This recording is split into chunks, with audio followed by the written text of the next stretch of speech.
Congo নদী। এই নদী শত শত মৃত্যুর সাক্ষী। তারপরেও ডেমোক্রেটিক রিপাবলিক অফ কঙ্গোর যোগাযোগ পথের সবচেয়ে বড় মাধ্যম এই জলপথ। নৌকাডুবির মতো দুর্ঘটনা এখানে নতুন কিছু নয়, বরং প্রায় নিয়মিত ঘটনা। সম্প্রতি মাত্র একদিনের ব্যবধানে কঙ্গোর উত্তরে 2টি মর্মান্তিক দুর্ঘটনায় প্রাণ হারিয়েছেন অন্তত 200 জন। খুঁজেই পাওয়া যায়নি বেশ কয়েকজনকে। বুধবার এবং বৃহস্পতিবার ইকুয়েটর প্রদেশে প্রায় 150 কিলোমিটার দূরে ডুবে যায় 2টি যাত্রীবাহী নৌকা। সবচেয়ে ভয়াবহ দুর্ঘটনা ঘটে বৃহস্পতিবার সন্ধ্যায়। প্রায় 500 যাত্রী নিয়ে যাত্রা শুরু করা একটি নৌকায় হঠাৎ আগুন ধরে যায়। মুহূর্তেই তা ডুবে যায় নদীতে।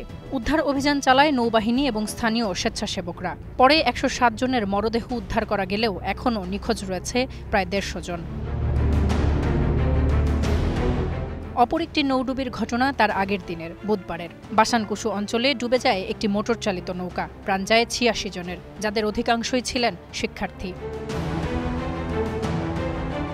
এর আগেও বহুবার কঙ্গোতে নৌ দুর্ঘটনা ঘটেছে। 2024 সালের মার্চে কোয়া নদীতে ফুটবলারদের বহনকারী একটি নৌকা ডুবে যায়। 25 জন মারা যান। চলতি বছরের আগস্টে পশ্চিমাঞ্চলের লুকে নিয়ে নদীতে নৌকা ডুবে প্রায় 100 জন নিখোঁজ হন। এখন প্রশ্ন হলো, এই মৃত্যুগুলো কি শুধুই দুর্ঘটনা, নাকি এর পেছনে রয়েছে দীর্ঘদিনের অব্যবস্থাপনা আর প্রশাসনিক অবহেলা?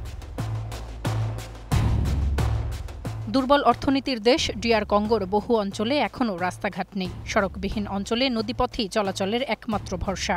পুরনো কাঠের তৈরি নৌকা, যেগুলিতে নেই কোনো নিরাপত্তা ব্যবস্থা। লাইফ জ্যাকেট প্রায় অজানা। ওভারলোড হওয়া যেন স্বাভাবিক ঘটনা হয়ে দাঁড়িয়েছে। আর এইসব নৌকা চলে রাতের আধারে, যেখানে নেই কোনো আলো, নেই কোনো দিক নির্দেশনার প্রযুক্তি।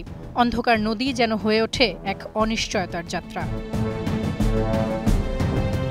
প্রত্যেকটি দুর্ঘটনার পর পরিসংখ্যান হয় কেবল মৃত্যুর। যদিও কঙ্গোর সরকার বলছে ক্ষতিগ্রস্ত পরিবারগুলোকে সহায়তা এবং আহতদের চিকিৎসা দেয়া হচ্ছে, কিন্তু সংশ্লিষ্টরা বলছেন এই মৃত্যু এড়ানো যেত যদি নিরাপত্তার দিকে নজর দেয়া যেত।